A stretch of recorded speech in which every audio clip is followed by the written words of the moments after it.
How's everyone doing tonight? Rick and Matt here with another edition of HabNormals post trade deadline.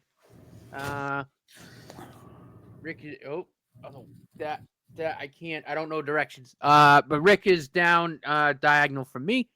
We're gonna talk about the trade deadline. We're gonna talk about kind of how we feel about Kent Hughes standing pat. I'm of the opinion I actually think he did the right thing.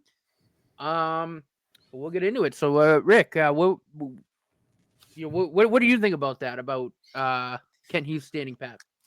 I agree with you. He did the right thing. It was too expensive to find the guy that he wanted.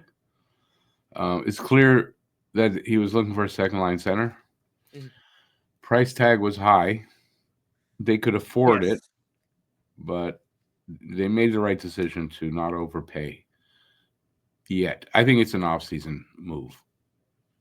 Yeah, Just I agree with you there. I know I saw something where they legitimately did ask for a price for Dylan Cousins. I know they were in on him for a while, but I heard that the Sabres wanted like Yuri Slavkovsky and a first round pick or something ridiculous like that. And I'm assuming Kent Hughes very promptly hung the phone up after he heard that. But yeah, I agree. I think the prices were high at this deadline. But I also think for a team being in the third year of their rebuild, I think it's really oh, too by the soon way. to make a splash like that. Like they might make the playoffs. They're only a game out as of recording this, but at the same time, like there's no rush. You know what I mean? Like they're playing with house money, so yeah, I think any move like that for a second line center, I think would be better suited for the offseason. I just think there's no need to make a rash trade like that this early in the rebuild, even though they are close to that playoff spot. I think the team's gelling well right now. I don't know last night's game, so Tuesday night's game as of this recording. This is Wednesday. They played very very well. The top line played phenomenal, and I think he made the right decision, just kind of letting this team go and you know see. I mean, maybe they make the playoffs, maybe they don't, but it's not the time to make a move like that. Not in a seller's The, market, especially, but I just think where they are in the rebuild, like I just don't think it's the time to do that. And the off season, yeah, I mean, absolutely. And you have well, guys like the, Savard and Dvorak off the books, so they'll have plenty of money to go out and spend if they want. We shall see. I think the big point is that for what he's looking for, he probably wasn't going to find it anyway at the Right, deadline. Um, right. I mean, without overpaying, obviously, but he probably wasn't going to make that deal at the deadline anyway. Hmm. Um, and going into the deadline, it's clear they were looking for this second line center, and the rumors were that possibly a right shot defenseman. Um, uh, for that, okay, the reason I'm hesitating is there's a story involved for possibly why he didn't as well. Although I'm going to preface it by saying we know that he kicked the tires on Dylan Cousins and other players. And a Hmm. surprising thing was JJ Paterka, who's a winger. I don't understand that one myself, Yeah. but apparently that was maybe in making a Dylan Cousins trade, they kicked the tires on Paterka because Paterka would have been involved in that as well. Hmm. I don't know anything other than that. Okay, now before the deadline happened, and this was just at the end of the Four Nations tournament, Nick Suzuki approached Kent Hughes. So, in case you hadn't heard this story yet, and asked him not to trade anybody, not to trade any of his guys. And I like that. That's how he views it. Hmm. Um, and basically, Kent Hughes said to him, "Listen, if you don't want any of your guys traded, win games." And they had just been on a 1-7-1 run before the Four Nations tournament. And what did they do? They came out of the break 5-0. Nick Suzuki was tearing it up Still tearing it up. in the first 5 games, 13 points. I mean, he still is, yeah. But I'm just saying he came out of the gate living up to his promise. They won the games, and he was fantastic. So you could say, well, then he couldn't make a deal, right? And yet you Mhm. hear that yet he was still kicking tires on guys and looking for a deal. So, I don't know what the whole story is, but I tend to think that if Hughes found the guy at the right price, he'd have made the deal. And it would Yeah, have I been think so. moving guys out, and I think he would have made that deal. But he Yeah. didn't because he wasn't going to find that guy. That's No, not. I mean, honestly, not for a reasonable price. I mean, if we're being not realistic, for I mean, it would reasonable. have had to be an overpay. And again, we're not really in a spot where we should do They that. don't need to overpay Um, now. Because more no, than and likely, the guy that they might have gotten, if the team didn't move that guy's available in the offseason right, at a lower price. So it makes sense that he didn't do it. Now you can say they were, why didn't he do it to make a push for the playoffs to being as close as they were and all that stuff? And then the team won and got themselves back into the mix. And I think the answer to that is very simple in my mind, is that the team has a plan and they're not going to veer from that plan.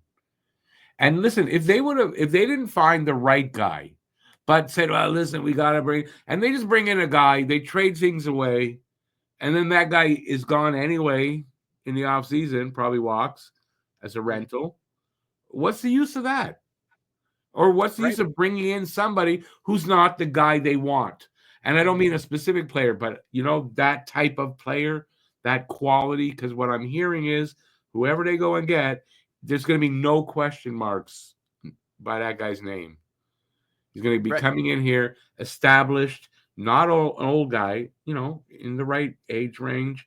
And he's going to be established. And you're not going to wonder, wow, will he be okay? Is he going to get hurt? It's not going to be a guy like that. So I think it's another reason why they weren't able to find the right guy. mhm. Yeah, no, I agree there. And yeah, I fully believe Ken Hughes when he says that. I think just throughout the rebuild, they've been meticulous in the type of players that they brought in. I mean, it's clear as day, right? I mean, these are they brought in players that clearly highly skilled, but high character guys too. They're not gonna bring someone in that could risk messing up the chemistry this team Right. has or messing up that locker room. For for It's like for what? For 20 games, right, which is all it might be with if they brought in, not the right guy. Okay, well, we'll just do this for now. Why? right. And by the way, they're in the fourth year of their rebuild. Did you know that? It is the fourth. They're like a couple of months into it officially. I guess from when Kent Hughes took over to now, it's 4 years. So that excuse me, I get that from Brian Wilde, that writer I keep talking about. If he's telling me that, I believe it. He does. Yeah. He's meticulous about his Well, research. 4 calendar years, but 3 seasons. Yeah, I think that's what it is. But anyways, you can look at it. I would 3.5 or 4, but it's a little over 4. But they're right on the mark, because if they make the playoffs next year, I mean it's 5 years. You're making the playoffs 5 years into your rebuild. You're right on the mark.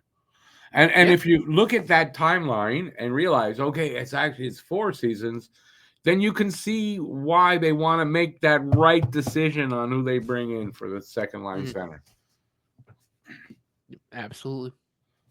No, absolutely. I mean, it makes too much Excuse sense. me, I And have the coughs today. I don't know why. again, with them really playing with house money, it's like there was really no need to go out and, like you said, just bring in a guy to bring in a guy. Like it just made no Why would do make no that? sense. Yeah. Um. So yeah, so on that front, I'm pleased with the fact that they didn't do anything. Now you hear rumors about them maybe resigning one of their UFAs. Sometimes some guys say maybe 2. I don't know. I don't think so. I had a piece about Oliver Kapanen. Oliver Kapanen's season in Sweden just finished. He had made a step up from last year playing in the SHL, and he improved his numbers over. Like his play was improved, his numbers were improved. He finished with almost a point a game, being 35 points in 36 games.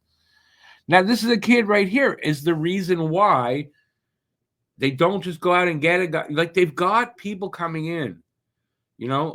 By the way, I'm also hearing, and I thought this was weird, and I can't remember where I heard this, but it's from someone that I think it's a good opinion, or that person has good opinions. They're still not, Kirby Dach's still not out of the running for second line center. And I wouldn't think he would be, but I do think like this is this not because obviously he's out the rest of this season, but I think next season's it. If they even want to chance it, like I think I mean, again, I think it's highly likely they go out and get a 2C in the off season. I think it's almost. I'm going to say 100% certain they're going to get it. And then maybe move Kirby Dach to like the wing, because he's not durable enough to. It's not even durability. It's not durability in my mind. It's not where he failed, and I don't think they have time for him to prove this. Is the scoring and everything, the production out of line 2, the numbers. His numbers were the worst plus minus in the league. Like, he doesn't have the numbers. I big proponent for Kirby Dach as the second line. A second line center, but it's clear that he's not the guy. I cannot believe with that information that Montreal is looking and saying, you know, we want to make the playoffs next year. As a matter of fact, we kind of have to make the playoffs next year. Yeah, we'll go with Kirby Dach. I don't think so. Yeah, no, like I said, I think if anything, maybe one more season to see like if he can at least stay healthy, because I think to me, I think he's always been better suited to the wing anyway. It's turned out that way, numbers wise, like his metrics and all that. He cannot. You can't win. You can't make it to the playoffs if he's your second line center. That's what I'm going to say. The production and the numbers aren't good enough, and they're barely, like, you could say, well, they're almost, they could make the playoffs this year. They had a bad second line, but you don't want to. Their goal isn't really to make the playoffs, and that's it, right? It's not their goal. It's part of a progression, right? And if you start with, well, we make the playoffs, and then we start to be a contender, Kirby Dach's not your guy, and I don't think he will be. I really don't think that kind of improvement is going to come. With all the injuries and the lost development, I don't see how it happens in time. I don't see how it can happen fast enough. Maybe down the road one day. I don't think it will.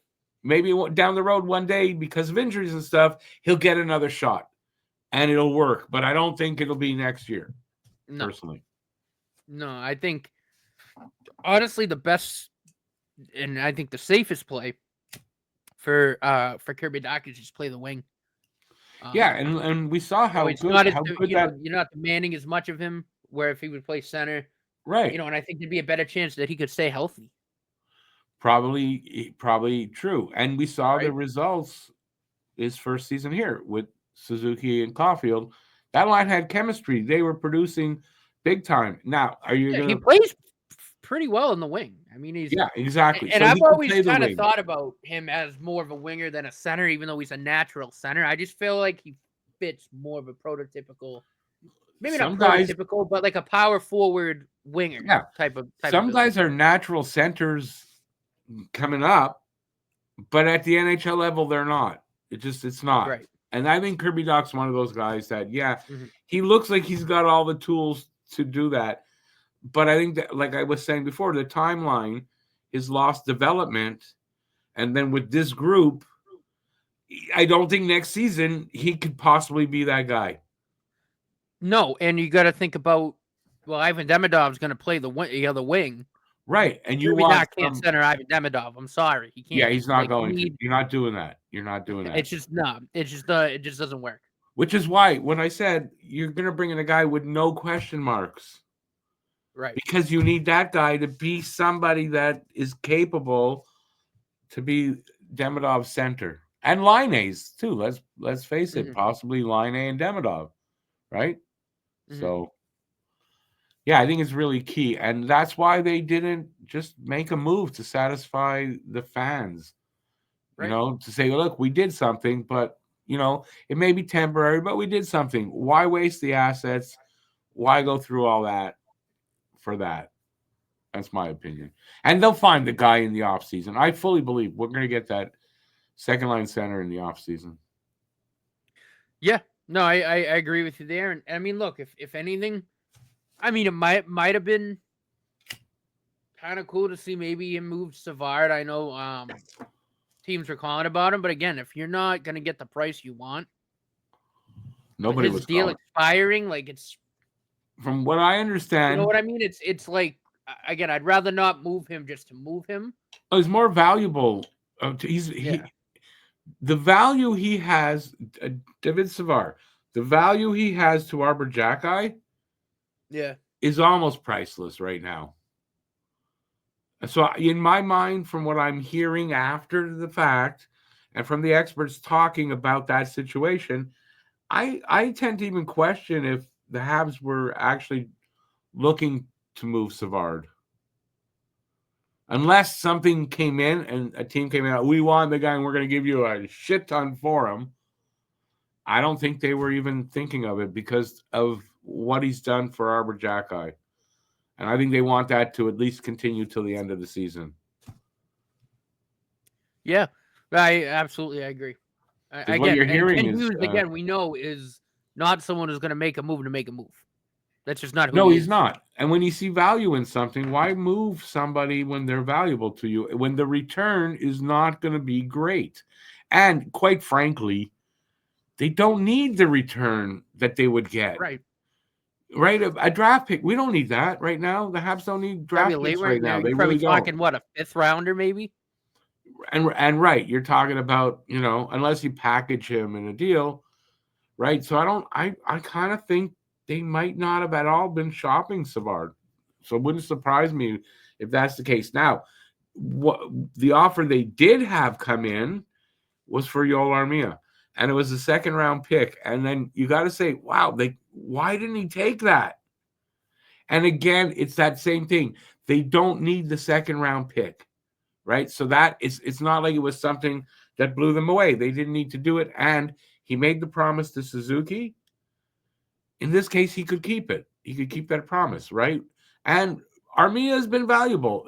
You can't say that he's not No, been a absolutely. good Like, player this year. So but apparently that's the only offer of the three guys. Like Dvorak wasn't going to get it. I mean, who's coming calling for him, right? So they got an offer for Armia, and he made the decision. They didn't need the second round pick. Why change the chemistry? Armia is an important player, especially on the PK. And yeah, if you especially with Jake Evans too. Like, I think he and Jake Evans. I mean, what a penalty killing duo. yeah, no, Seriously. without a doubt. Wait, I'm trying to get to a point. So the second round pick they might have got for Armia, if they have any hope to say, well, maybe we will make the playoffs with this group of guys because they got us here, you move Armia for a second round pick. Is that worth it if your PK goes to shit? Right? No, it's not. It's not. So I think I think we have like 2 or 3 second round picks anyway this we season. I got think tons. If you next look year. at our first 2 rounds, So it's like, all right, for the you're next just gonna 2 add years, another one to the pot. Like, yeah, it just doesn't make sense. it doesn't make sense. That's why they were saying a team would have to blow them away, not with picks. And I think Hughes kind of said it. We don't really need them. It's not. We're not No, here to I mean, they deal really don't. picks and to gather At this picks. We stage in the don't. rebuild, you don't. Like, They you're don't. if you're making trades, you're making like hockey trades, right? He's Like Justin Barron for Alex Carrier, for example, right? It's You're making another. trades It's like another that. way to gauge the progress of the rebuild. Right here we Right. are, year 4, and we're making. We need to make hockey trades now. Yeah. Not. Yeah, not no, and I like that analysis, right? Because right, you think, the first 2 years of a rebuild, you're getting picks, as many picks as you can. Yeah. And you're gathering talent, and they've done that. You're transitioning a little bit, like you'll take picks, but you're also looking for guys. From here on out, you're making hockey trades. You're making hockey If you're trades. trading guys, you want guys coming back. You don't just want picks coming back. Because you're right. I mean, we don't need them. If if you have a vision, if you're a GM has a vision, well, we'll say Hughes and Gordon, right? They've got a vision for this team for a long period of time. You can't make hilly-nilly trades. You can't just patch here and there like Bergevin did. Basically, what he did, Or right? Don Sweeney until this year. Right. And you can't do that if you're serious and whatever. So like I like that fact that he didn't do those things. And yeah, sure. Would I like to see a second line center be here right now and them really making a push for the playoffs? Sure. But it wasn't in the cards, and they didn't screw up the future to try to make that happen and work. I'm happy for that. I'm very confident. Like it increases my confidence level in these guys, where I said, whatever they do, I'm going to believe in it because I trust them. And it only increased that they didn't make some stupid Bergevin move. No, I mean, you're exactly right. So, yeah.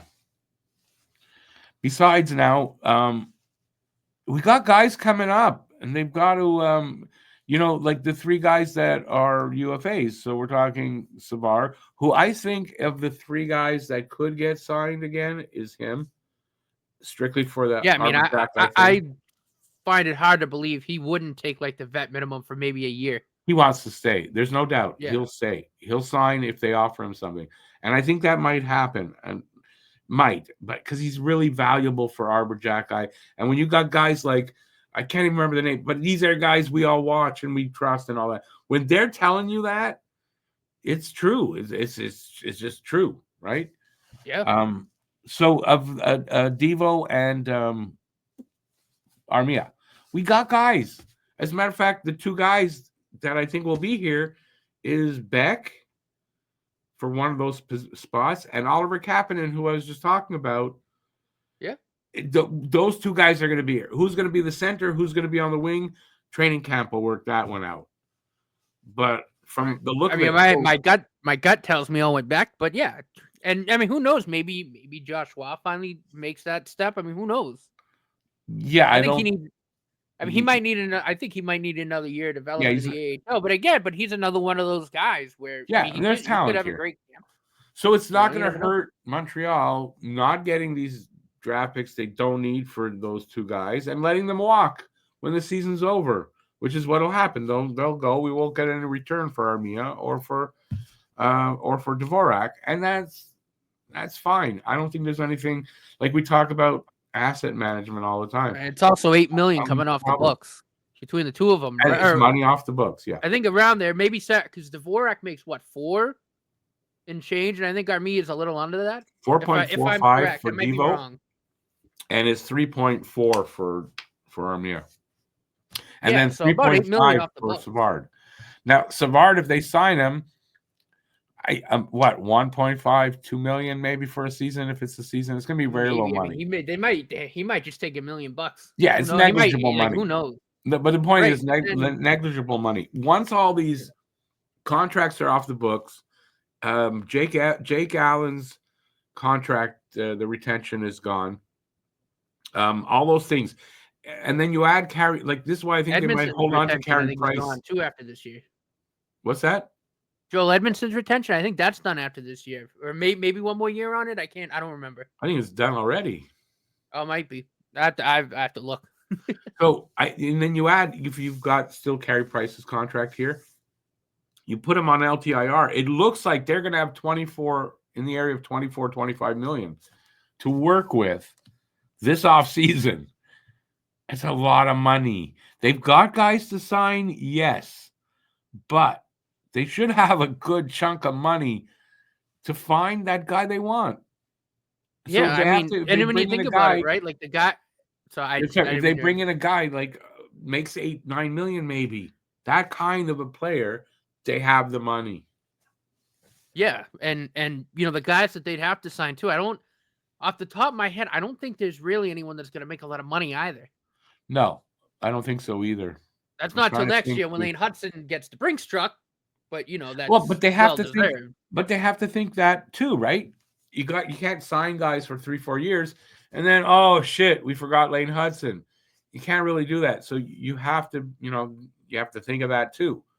I don't know. I guess after this season. I don't think Lane Hudson. I think it's after next season Next year is his last year on his ELC. on So I his think, ELC. Yeah. yeah. So they got a little bit of time. And remember, after next season, that cap goes up like 10 million. Yeah. It goes up a big chunk the year again. It's going up 7, I think, this year, and it's going up more than that the year after, and more than that the year after that. So there's room there. You know, they're in a good position.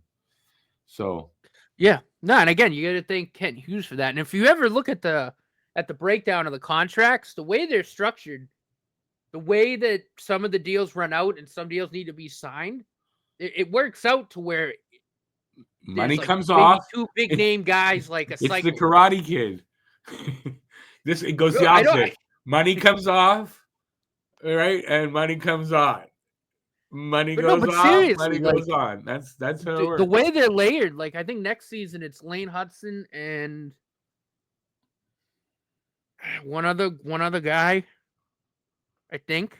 Yeah, no, there's guys obviously there. I think you're right though. There's more than one big contract with Hudson, but I mean that's going to happen now for a few years. But the fact of the matter is, right now that they have like the big 3, that top line are all making under $8 million for the next 7 years. Yeah, I mean that's priceless. I mean you're gonna have the money because I mean Lane Hudson. I mean let's face it, if Lane Hudson wins the Calder this year and has the same season next year, he's making minimum $8 million. You're gonna have plenty of money for that. Yeah, you're lowballing him. Oh, with the cap going up like that. No, seriously, Lane Hudson, I can't see him coming in under 10 million that first contract because of the cap. And he's going to be a guy that you're going to, like you said, pay 8 million. But 8 million in like 2 seasons is 10 because of their cap. Right? No, yeah, no. When you think about that, but you get the gist though. I mean, they're going to have plenty of shitload of money to do that and do other stuff. Yeah, the money is there. The cap going up as much as it is, money is there.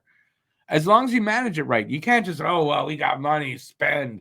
But they're managing the money. They're managing the cap. Line's $8 million off the books after next year. I think Kirby Dach's contract's done after next year. That's another $12 million there. And I can't see Line A signing again for 8.7. The way he's playing, he's not going to get 8.7.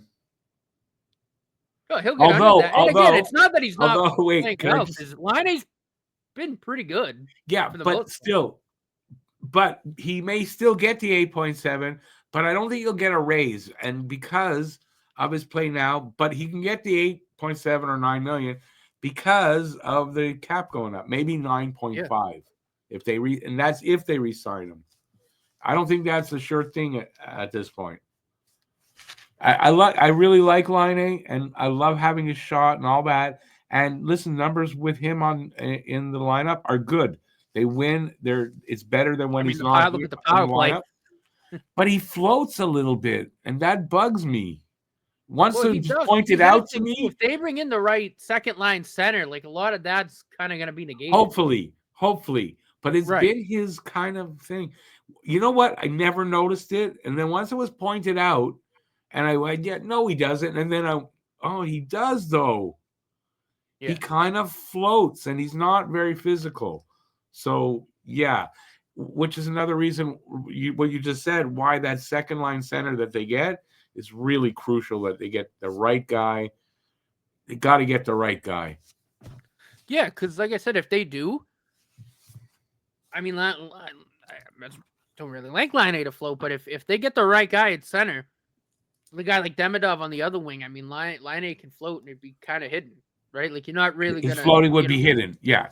And who's to know? He might change his ways and be caught up in it, and when we'll see a different Line A that's more engaged and moving better. And again, it's not like he hasn't put up points because he's put up points. The points aren't the issue though, right? Because think of it, how many more would he put up? Right. No, he's a little more engaged. Like it's that engagement, and that's why he floats. A guy that's floating, in my opinion, isn't fully engaged in the game, and they got to fix that. I agree. You know, so and listen, you know what? He's on a good team for that. Look how these guys work. Look how they play. If he doesn't pick that up, then there's no hope for him to do that. And it doesn't mean he's no good. It's just that's you can clearly see that won't be his game. Right. But with the right line mates, it'll work. Still, I'm not saying it won't, but Yeah. we'll see. I don't think it's 100% right now that they sign him next year. No, I don't think it is either. But again, right? I mean, he's got another year, and again, it's not like the production isn't there, right? That's the thing. Like if he was floating and he wasn't producing, big problem. Yeah. He's still But his producing pretty production well. fell off. His production It did a has little fallen bit, yeah. off. Right. The thing that I've noticed, and I should have copied it. That came suddenly. Is the numbers before line A? I'm going to try to remember them. Before line A was on in the lineup, the Habs got 30 out of 66 available points. Now, since he's been in the lineup, they've gotten 41 out of 68 available points. That's not a huge difference, but man, when you're in a tight race for the playoff, that kind of a difference makes a difference. That's what, like 9-10 points? That's a difference of what, 11? No, it's basically, yeah, like 10 points. Yeah. 9-10 points. Yeah. But no, In but the that's same with time. how tight it is. I mean, that's significant. Now, that's not just because of line A, but I mean, it's a contributing factor that he was in the lineup and, you know, they do better. There's other factors, though, there, but I mean, it's something you look at, I think. So at least he's doing those things and contributing that way. But man, even if it's just for the visuals, he's got to stop. He's got to do something different to not look like he's floating. Because I got to admit, he looks like he floats out there at times. Not all the time, but at times. Yeah, and I don't want to say I've it, certainly seen that myself. You know, but again, I think he hopefully will work out of that a little bit. But again, as long as the production's still there, and again, you bring in the right second line center that can mask that along with Demidov. Again, I'm okay. Like I'm not. No, me too. Me too. As long as you know what I mean, because as long as their numbers are there. He's on pace for what, 20 goals or 20 something honestly, goals? I don't know that. I don't know that part. He's at 14 or 15 goals right now. So again, like the production's there, and it's always been there for him, right? So it's you can as long cover as that's that. There, you can cover that in a guy like that on a team that is good enough to cover it, and then you still benefit from that power play guy and there's a lot of benefits to a line A, obviously. But you know what? On a team where character and work ethic and all that are big, right? He needs to step up a little bit. And I think the longer he's here in Montreal and he's more part of it, like he's still not here that long, right? I think that will help him. And I think we'll see an improved line A next season that way. I don't know how greatly improved, but I think you'll be able to say, yeah, you know what? He doesn't float as much or something like that. You know what I mean? Well, that and this thought actually just came to me, right? But I wonder how much of it too is him still trying to get comfortable with his knee. You know what I mean? Because I know that might be part of it too. We're overlooking. I was just thinking, it was just a sprain, give him the rest of this season, a full off season to heal, and then if he feels more comfortable. I'm only going to say it was just a sprain. So to me, I kind of think it was, but I mean, still. But I might be wrong. I might be very easily wrong and going. Maybe it does take that. Maybe it does take that long, even for just a sprain. And you might be right on that. It might have at least a contributing factor anyway. So, but I just don't think it was as serious a knee injury as Doc. No, but again, though, still, right? Like you never know. With him being as big as he is, I mean, there could be times where it does get a little uncomfortable. You never know. It could be, and those are the kind of things they're not really going to be out there talking about. Right. So exactly. we don't hear those kind of things. Like I said, with the way he's still producing, so it's like you live with it for now. That's his redeeming value. As long as he keeps producing, he'll get by, even if he'll still get by. Like there's no doubt. But imagine if he doesn't. Imagine if you could look at him and go, "Wow, can you believe the way Line A's moving out there?" I gotta think his points total, everything's gonna be up. Yeah, and I mean, like I mean, again, you can just go look at his stats. I mean, we know like the production's always been there. Like he's even in the seasons he's missed time, he's been damn near a point He's per got game guy. So the decent. production's He's there. got But you're decent right. production. Like He's got we can decent find that production. next year. I mean, it's even more. Yeah, that's it. He's got decent production here in Montreal right now. It's good, but it's like I'd like to see him up that a little bit, right? To his normal, because his normal level is close to a point a game, if not over. And he's not there right now. So he does have a little bit to come up. But yeah, I think that'll happen for him next year. I really do. I think they will re-sign him, but I just don't think that it's the sure thing right now. All right, what else we got to talk about for this team going forward? Because there's a lot. I mean, there's really a lot. Oh, here's something. Would you agree with this? It was a clip from the Sick podcast with Tony and Brian Wild, and they were talking about the untouchables, who they think are untouchables on this team. So Brian Wild had 3. Tony said there were 2, but then agreed. Yeah, wait, there's 3. Would you agree with that? And the list was very easy to figure out. Lane Hudson, Ivan Demidov, and Jacob Fowler. Now, for me, I get the point is that if somebody's willing to give you the sky's the limit for Nick Suzuki, you got to say yes. Right. So I guess that's how they're looking at it. But for me, there's more than 3 untouchables. But I was gonna say for me, there's 6. Those 3 and the top line. Yeah, but I mean, really, if you're getting a huge overpayment that benefits you, you know, it may be just we fell in love with these guys and we're invested in them. But there are guys that could be better than them, obviously. Oh, on that note, I want to tell you something here. Nick Suzuki, is he number 1 center? Nick Suzuki's got 20 goals, 47 assists, 67 points in 64 games, and that's good enough for 8th in the NHL among centers. He is the 8th highest scoring center in the league. Tell me he's not a number 1 center, somebody out there. And if you want to do that, hey, please, you're welcome to leave a comment in the comment section, and I will answer you, and we can have a conversation.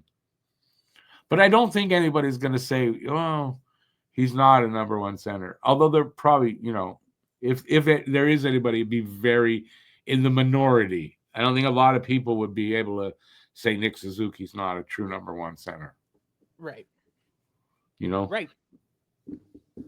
Anyway, I thought I'd bring that one up because I just saw that earlier today. Where else do we go? Yeah, bring back the line just for 1 second because I looked up his stat line. Yeah, I was go ahead. Legitimately curious. 14 goals, 10 assists for 24 points in 34 games. So, like I said, I mean, the production's there. Yeah. Oh, it's good numbers. But it's a little bit below him. Right. It is a little bit below, but I mean, by definitely not far. Like you're talking about, probably he'd have 28 or 29 points. Would be probably really right there to a point a game with him. If you doubt that too, look up his numbers. He's like if he's not a point a game for his career, he's right close, I think. Or if you look at seasons where he was injured and stuff, he played 58 games, but he got like 56 points or 57 points or 59 points. Like he's right there. So he's a little below his normal pace. Which, you know, I don't think you can really argue over. Is that because he floats a little bit? It might be, though. It might be. Or the team he plays on, where, although he was on Columbus for a few years, so. Right, but again, like, look at the centers he's had here. I love Kirby Dach, and I love 100%. Newhook, but Jesus. Excellent point that I didn't think of, but you're right. I mean, he hasn't had a good center. Literally hasn't had one this year. Right. Yeah, I mean, I think, again, with Kirby Dach and Newhook, I think they're both better suited in the wings. But, you know, look at their numbers. Someone's got to play it. Look at their underlying numbers. Not good. I know. No, you can't. Listen, you can't. With their numbers, Doc, and I don't know for sure Newhook because he hasn't played a lot of center this year. But no, he's a with much Doc's better. I love Alex Newhook on the wing. Alex Newhook on the wing is great. Yeah, but with Doc's metrics at center, you cannot make the playoffs. No. And if you're lucky enough to make the playoffs, you're not going far in the playoffs. Because if your second line center cannot produce, yeah, you may, like I said, got lucky to get there, but no, you're not going to get lucky like that in the playoffs. Playoffs aren't for luck. Playoffs are about skill. Oh, yeah. So, anyway, that's where I'm at. How are we doing in time? Well, yeah, listen, if you're still here watching us, we didn't have much of an agenda today. It was just to talk about the trade deadline and the results of that. So we're not going to be doing the 3 stars from last week, or we could look forward at next games. I don't know them. Yeah, we could. I have them in front of me. Let's wrap up with a prediction. I don't know how much more. You got anything to add? I don't know how much more we can add to this. Well, no, I was just gonna say I do want to shout out that top line for their play the last week or so. They've been fantastic. I mean, really, really good. Yeah, I know the numbers too. I think it's since they came back from the break. Suzuki has 15 points, Caulfield has 9, and Slav has 8. And Slav's 8 are in his last, I guess it is 8 games, right? Since the break. So in 8 games, Slav is back to being a point-a-game player. In other words, what I'm trying to say is, like last season, where he had a half a season where it's a little later, but it looks like he's going to end the season on a real high note. And he's got 38 points right now, Slav. He's 12 away from 50 that he got last year. He's got 18 games now. He could hit that or be a point or two off. My point to say this is that all the complaints about, he's a bust and he's fallen off, and he's, at 20 years old, almost 21, he's going to equal last season's totals. That's not really a drop-off. No. And look, I think just watching him, just the eye test alone, especially last night, I thought he was really, really good. Yeah, it seems like he's really all facets of his game, like really good. The goal he scored last night, that snipe was great. I mean, that's the type of goal I want to see him scoring. Yeah, come in right from he's definitely finding his game a little late in the season, but he's 20. At that age, that's going to happen where your seasons are going to be till you put it all together. He obviously hasn't put it all together yet, but he will. I don't really doubt. Look, all 20-year-olds can't be Lane Hudson. Like, it's just not possible. Here's another thing on Slav. Slav had a 3-point night last night, his 4th in his career. That ties him with Doug Wickenheiser and Mario Tremblay for the most 3-point nights before 21 years old in the Habs organization. So he is 36 goals, 62 assists for 98 points. He's sitting on 98 points right now in 182 games. Now, experts will tell you a young player like that needs 250 games in the league. I think that's a defenseman. So a forward needs 200 games in the league before you can really start calling them out on certain things. I don't know. I think Slav is doing fine as far as that progress. He's not like overly doing it, but I think he's like right on pace. I don't think there's any problem with him. As far as is he a bust or not a bust, I don't know why people complain. I don't think they look at the numbers properly. Well, no, I agree. I don't think people look at the numbers properly at all. But again, right, it's just the eye test. Like, yeah, sure, maybe he has some games where he doesn't look that good. But he's 20. He's 20 kid still learning. He's That's 20. What I mean. But then 20. he's got games like, again, last night and a few times this season where I was like, holy jumping Christ, he's the best player on the ice. And it's not close. When I was 20, I didn't know where I'd come outside. I didn't know where I was. Well, it's not true, but you know what I mean? He's 20. Yeah. Like, of course he's going to have bad games. That's why I don't get the heavy criticism like that. I guess because he's the first overall. That's why. Right. I mean, that's part of it. But again, just watch the games. Yeah. I mean, and not only that line, I think, is a top 10 line in hockey again. Oh, it's better than that. Might be top 5, right? 4? Was it 4? Right. It was top 7 going into last night. And then look at the production last night. it's got to have moved up. I just don't know exactly, but it was top 7 because I think I had that in my stuff before the game. Was they were a top 7 line. Yeah. So I mean, anybody who's got anything negative to say about him is you're just not analyzing properly. He's going to be just top 7 line. The oldest player is Nick Suzuki at 25. Right. And you got a 20-year-old, and then Caulfield, I think, is 24 now, 23 or 24. At their ages, they're a top 7 line in the league. Wow, I think that's what I mean. impressive. Yeah, like they're really friggin' good. Yeah, like really friggin' and they're good. only going to get better due to their ages. They're going to get better, right? Yeah, so, I mean, Caulfield's probably going to end this year damn close to 40 goals. Caulfield, like, he's 8 away now. 32. He's at 32. He's just got 8 to go. And he's got 18 games. He's got 18 games to get 8 goals. Now, he might not, but I like his chances to get it.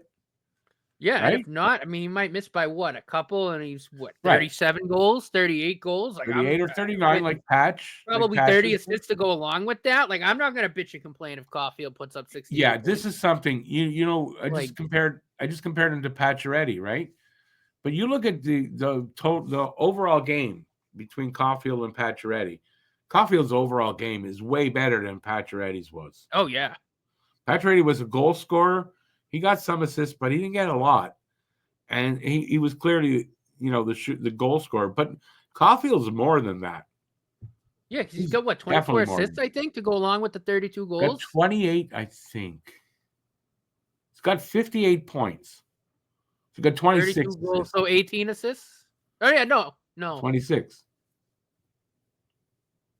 Oh, yeah. It's called math. Fuck off. Right, but exactly. And Caulfield, for a kid who's 5'7", I mean, he is not afraid to get in there and get his nose dirty in the corner. Nope. Like, many nights he's the fastest skater. He's super fast on the ice and just making plays and doing all kinds of little things that I don't think a lot of people notice as much, I guess. But man, you watch his game, concentrate on Caulfield, even away from the puck. Kid's good. He's really developed into more than a one-dimensional player, that's for sure. 1,000%. And I mean, he's more dangerous than just a sniper. I mean, he is a sniper, but he's more dangerous than just that. Yeah, and I think honestly, I think it's without question now. At some point in his career, I think he's going to hit the 50-goal mark. If he's going to get this close to 43 seasons in. Yeah, I think he's got potential to hit the 50 a couple times in his career. Or at least as a career high, he'll get into the 50s. You got to think. Yeah, which is fine because he's going to have 30-something assists to go along with it. So, I mean, him and Suzuki, both going to be point-of-game guys, I think, at some point. I think that's without question. I mean, Suzuki's probably going to be a point-of-game guy this year. This year. If Caulfield can get the 50 goals, I think that's when he'll be a point-a-game. I think Caulfield will be a little less than a point-a-game guy, but I think you're looking at a 70-plus point guy every year. Yeah, which is fine. You know, with gusts up into the 80s on a big year, you know, like that kind of thing. But, yeah, I'll take 75 points a year from Caulfield when 40 of them are goals. Shit, I'll take that. Nick Suzuki, I think at his peak is probably somewhere in the 90s point wise. He might hit 90 this year, dude. He might hit. He's got 18 games. He's at he's just over a point per game, but add 18 points to 67. Right? That's 85. Yeah. So if he has a really if he keeps putting up points like he is right now, right? If this stays till the end of the season, I think he's going to hit 90. Because I mean, in the last 8 games, he's 2 points a game, something like that. I mean, if he can keep these numbers up, now the problem is he's a bit streaky that way. So if he does slow down for a little bit, that might affect it. But I think he could possibly hit 90 this year. Yeah, he might. But again, even if not, he'd go from 77 to over a point a game. mean, like I said, next year 90s. I mean, I'd probably have 90 as my prediction for him going into next season. Yeah, because he's 25, right? He's not even in his Yeah. prime. So, yeah. Yeah. Nick Suzuki, I think him in his career year will hit 100 or like so close to it, like he'll be right there. But yeah, in his career year, I think he's capable of that, especially with this team. If this team keeps going where they're trending, oh yeah, right? It's going to be an offensive powerhouse. And by the way, I wanted to talk about this since we're here. Defensively, the question of David Reinbacher, who people always ask me about. So there's updates and there's things happening with this guy. And from everybody that's watching him play in Laval right now, there was it's all thumbs up, and like not even just thumbs up. Like we didn't even know if he'd play this year. Came back early from the injury, is playing so well in Laval that they're thinking that he's going to get a couple of games in Montreal before the end of the season.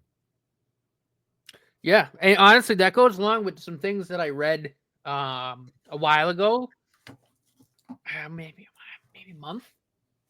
But yeah, basically, even with the injury, I forget who the writer was, but again, the consensus is he's probably still going to play second pair. He's still a second, I'm high hearing end, first. probably a high end second pair defenseman, probably up to that first pair. If you look at who's in the organization on the right side, if he's got to be like when he's going to be. It's between him and Mayu, right, for that spot.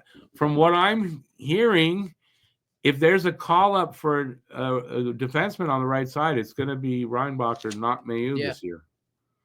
So he is. So anybody worried or still on that? Well, we should have taken Michkov. Okay, it's a fair opinion, but it's not a fair opinion to say necessarily right now that he was going to be a better pick than Reinbacher. Like Reinbacher is going to be worth that 5th overall pick. I still believe it, and nothing since his comeback has told me that that's not true. Yeah, no, I mean I believe it too. I've always had faith in David Reinbacher. I've always been behind him. I think he's really got the potential to be a really damn good 2A defender in this league, and it's very happy the way that he's come back from that injury. The way he's playing when he got hurt, I mean, it was like, I think, and very fairly so. Like there was great cause for concern. Like how is he going to come back? How's he going to skate? Things like that. And I kind of think a lot of what they did with him was caution, and that's why he came back so quickly. They didn't want to take a chance with him, so that huge timeline because whatever. But he's doing well, and I forgot the point I was going to make. Oh, here's the point. From what I'm hearing, more offense to his game than they thought.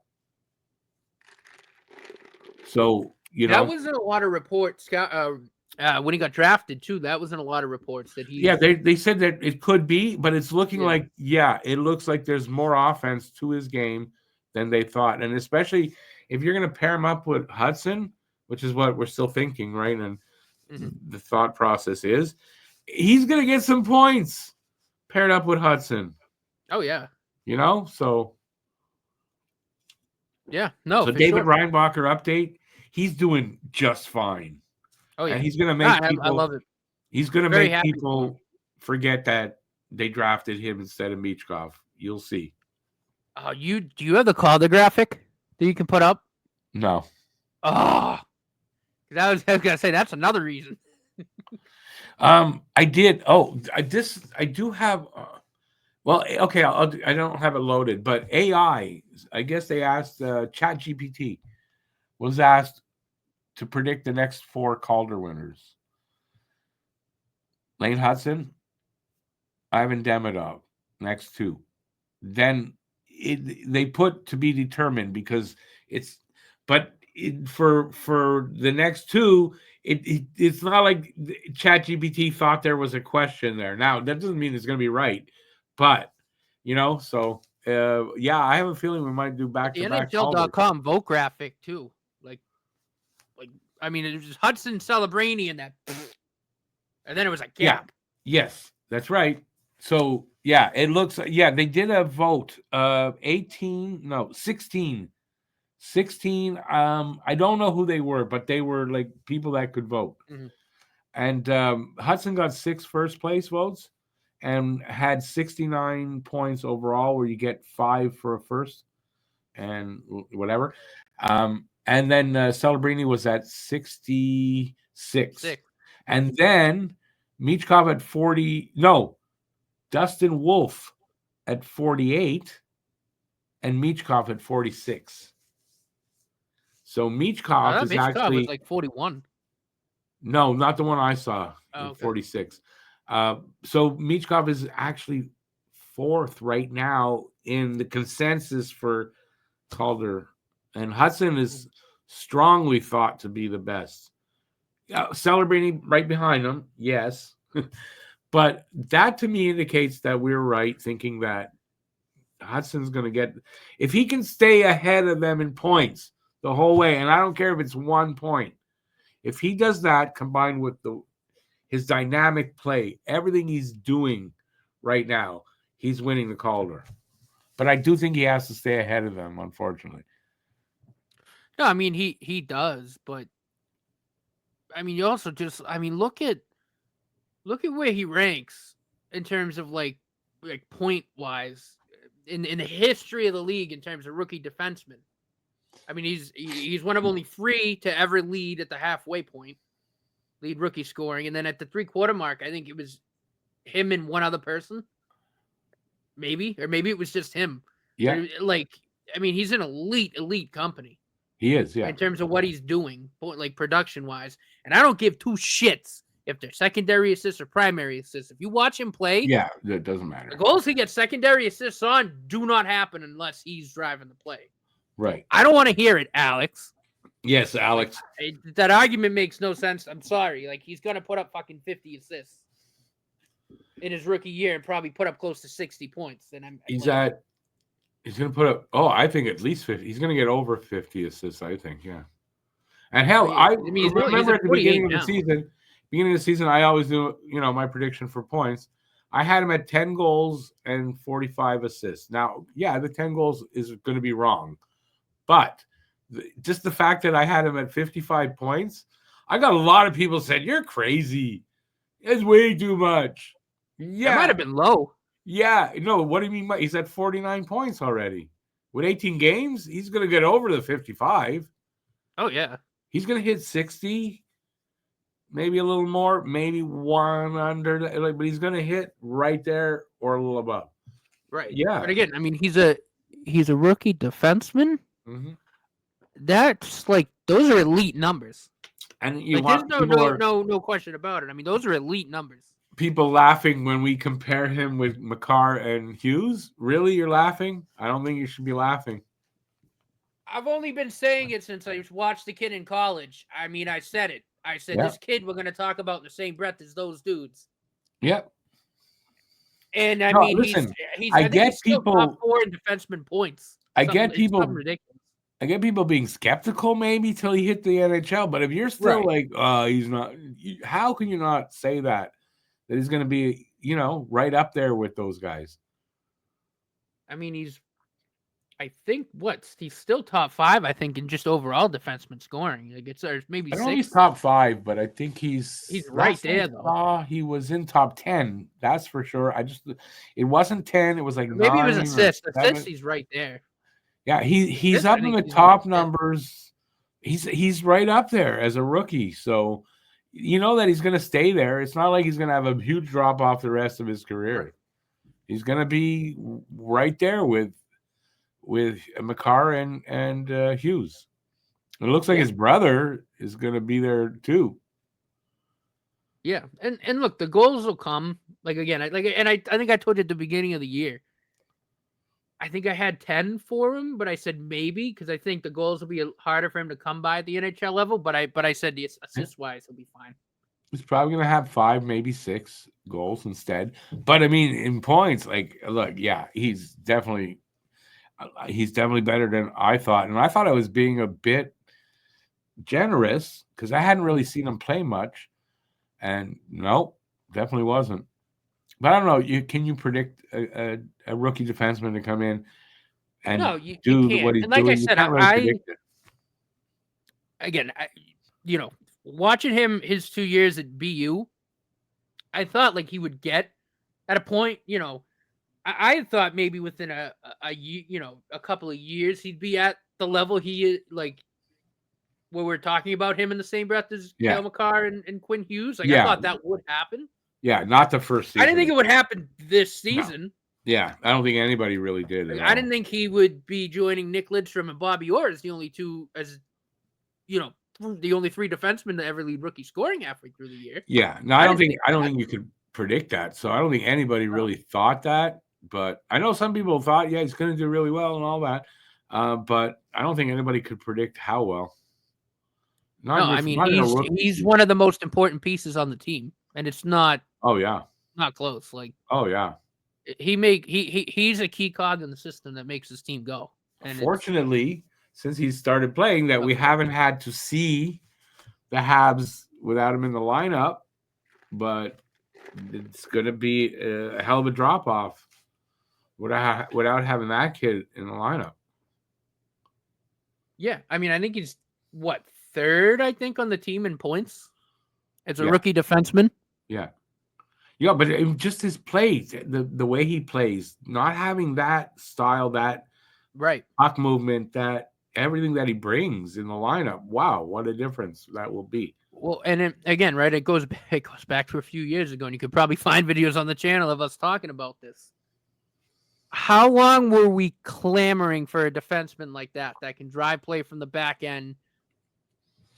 You know, pass the puck from the back end. I mean, like, oh yeah, he's everything. I mean, we have that now. Look at how much better the team is. How much more fun it is to watch.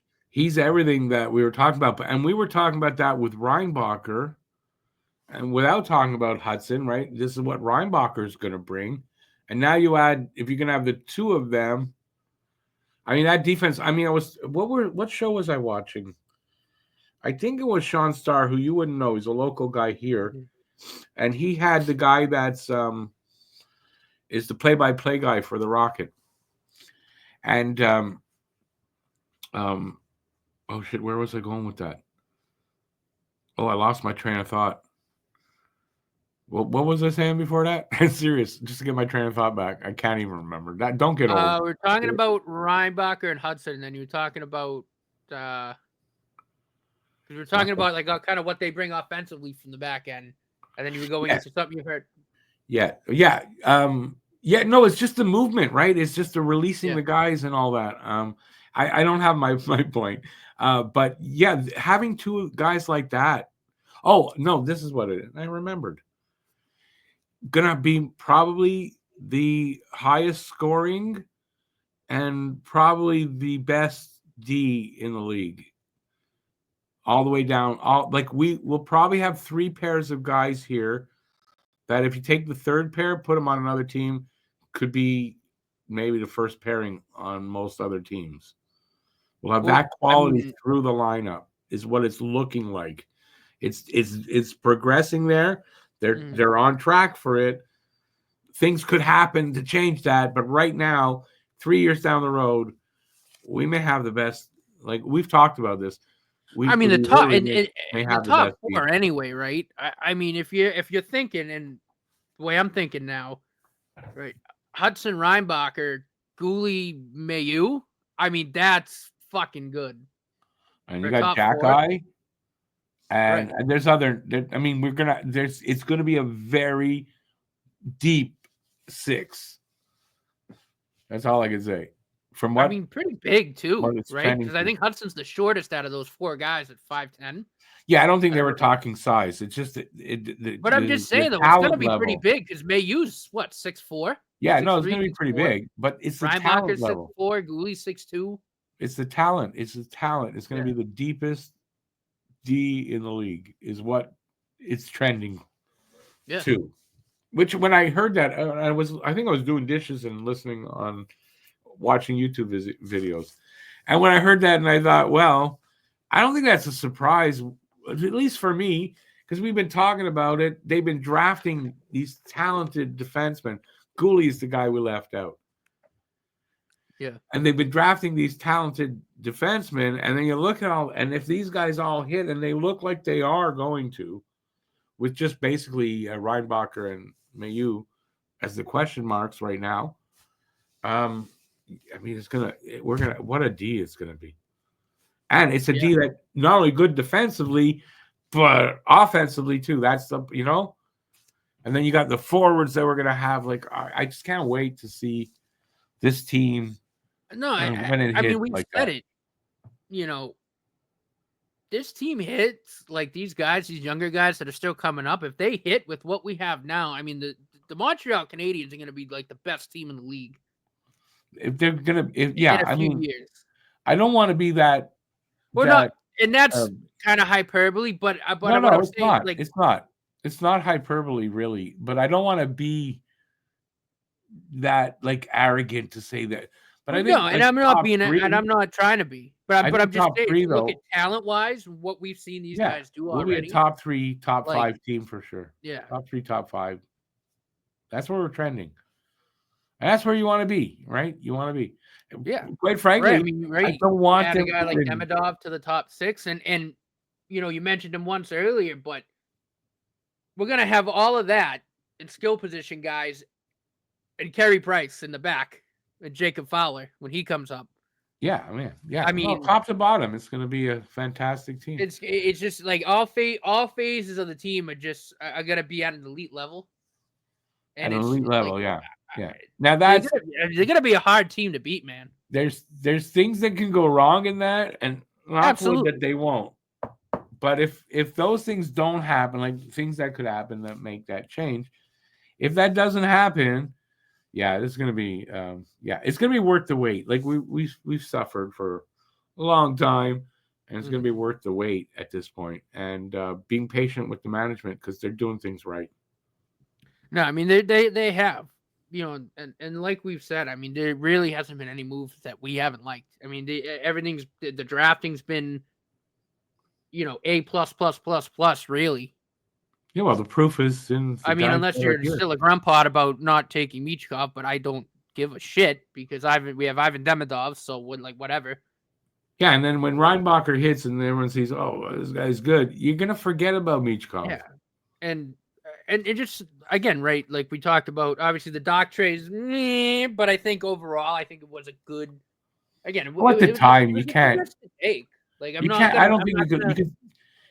With hindsight, you could look back at anything and go, whatever. But with the Doc thing at the time, he made it. Totally sound deal. Yeah. No, I mean we were going to the rebuild. Worked out with the injury. What the hell? Why not? Yeah. You can't. How can you predict an injury? Like you can't predict that. No, and like we've said, like Romanov was probably going to get phased out anyway.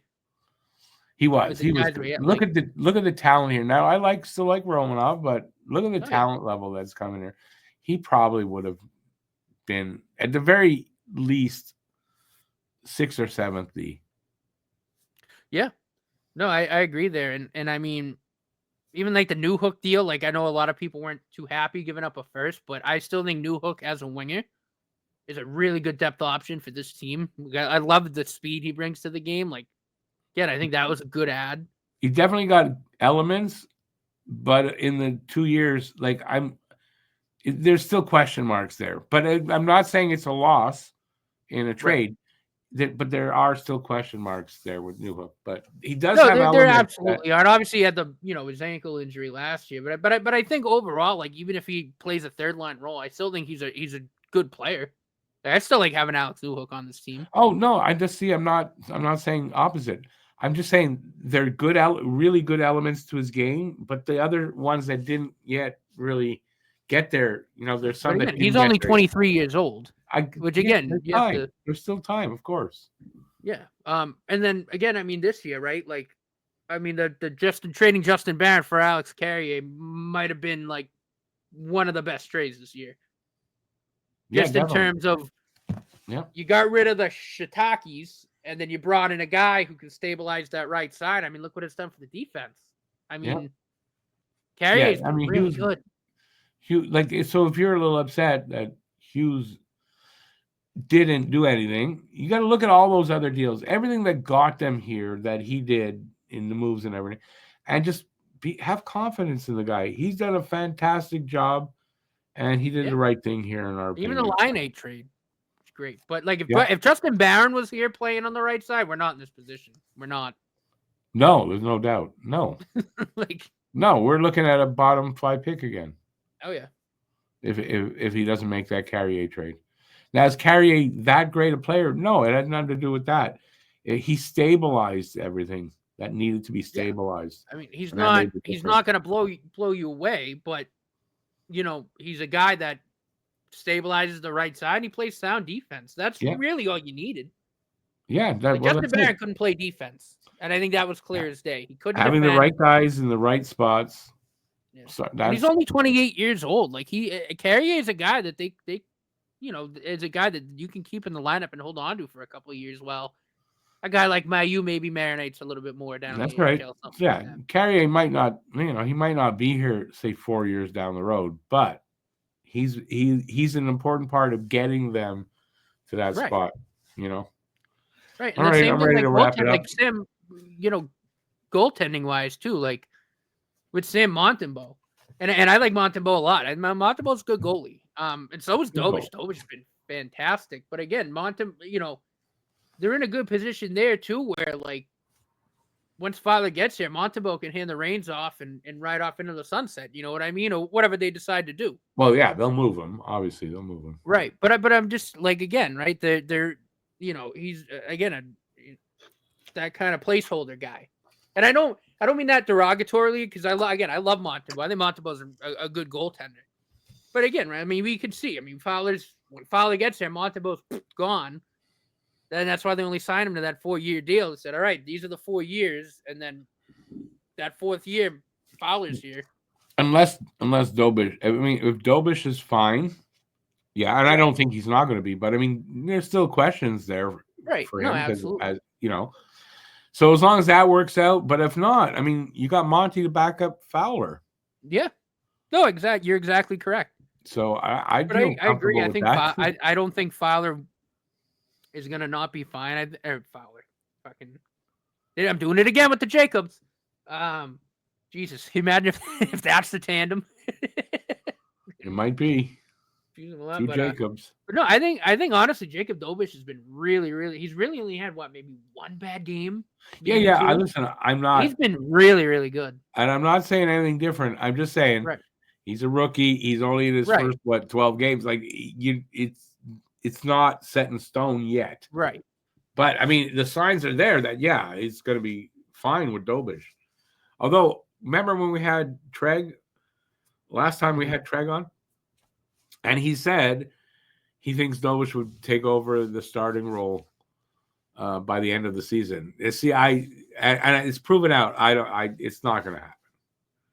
Dobish I don't think so. But I mean, it could happen next year. Could happen next year. But also, what I told, I didn't disagree necessarily with Treg, but I did say that I thought he's going to come back down to earth at some point. Right? And be like normal good numbers, and his numbers are good. But his numbers in the first 5 games. Did he play last night or did Monty play last night? Last night was tonight is Dobish. Last night was Monty. Tonight is Dobish? Okay. So he came back down to earth in that his numbers aren't, look at his numbers, they're crazy good, which they were the first 5 games, but I don't think he's taken over from Monty this year. No. But he's still been very, very good. Like I said, I love to see that because again, it's depth at the back end. I'm actually happy to see. I don't know. That's a weird thing to say. I don't think his numbers were sustainable, obviously. Right. And I'm just happy to see that he's come back down to earth and then leveled off. And it's not like he did a primo plunge down, So I'm just happy to see that. We're going to coin that term, the primo plunge. Yeah, but he did level off, and I'm happy to see that. So, yeah, no, all right. And I mean, I think, and again, I like Primo a lot. I hope he does well, in his career. But I think the other thing Dobish kind of has over Primo is I think mentally Dobish is a lot tougher. You know what I mean in terms of at the NHL level, he doesn't, he's like not on the level of a Carey Price, like a Jacob Fowler is, but he can handle that pressure. He's not going to really let it eat him. No, Dobish looks like an NHL goalie. Primo didn't really. He did at times, and we thought, but he didn't. He's not. I don't think he is at this point. Now, that's at this point. He's still young too, Primo. So Primo still could come back and be a decent backup in the NHL. No, he could. But again, right now, he's not. I mean, that was just but another smart move at the time when Hughes did that swap, right? Because if Primo was still the backup, we're probably the worst team in the league. Yeah, because I don't think he'd win a game here too. Yeah, forget it. No, we're definitely finishing bottom 5 fast case. No doubt. And there you go. You can see just a couple of moves like that. Not that Dobish was in the system anyway, but you make a couple of tweaks. You bring the Carey. The timing of those moves too. You know what I mean? What a difference in the team from then to now, right? So, yeah. All right, I'm ready to because I got a game. We're recording this on Wednesday. I've got a 10:30 game. it's not my favorite thing, so I got to prepare. You want to take it out? Yeah. No, I want to. I want to thank everyone for watching and listening. We really enjoy this. We really enjoy making this content for you guys, talking Habs hockey, and I know you guys love listening to us. And hope you get at us in the comment section with any thoughts you might have had on what we talked about, or just Habs thoughts in general. We love reading them, and we will leave comments. See you next week. Thanks, guys. Go Habs, go. Have a good week. Go Habs, go. See you next week, people.